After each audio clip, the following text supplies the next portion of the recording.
Hindi po ako tinatanggal. 8 years na po ako nandito nagtatrabaho. Na-dismiss naman po yung kaso ko, ah. Dr. De Jesus, huminahon ka. Nakarating sa amin ang questionable nature ng pagka-dismiss ng kaso laban sa iyo. And as you know, this institution puts a high premium on absolute integrity. I'm sorry, Doctor. Sino po nagsabi sa inyo na questionable? Hindi ko maintindihan kung bakit naman po ganun. Bakit ako biglang tinanggal dito? Sino ang nananira sa akin? Ako.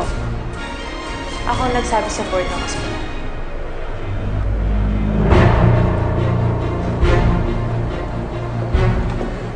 Ma'am, bakit po ba kayo naniniwala sa kanya? Wala naman siya yung maginawa hanggang sabihan ako ng masasamang bagay at sinaan ako.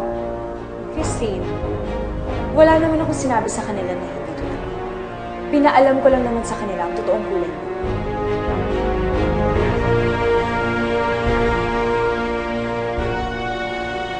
Wala ka na bang ibang magawa kundi siraan ako at pabaksakin ako?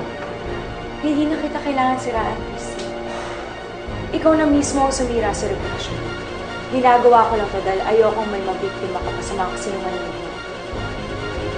Hindi ka nababagay maging doktor dahil isa kang kriminal. Hindi ako criminal, Joyce. Hindi kita sinaktan at hindi kita kayang saktan. At saka yung sinasabi mong ebidensya na yan, hindi ko ninakaw yun. Bakit mo mapilit na sinasabing ninakaw ko yun? Kahit ano pang sabihin mo, hindi mo naman napatunayan na wala kang kasalanan. Kaya hindi mo rin kami masisisi kung bakit namin ginagawa ito.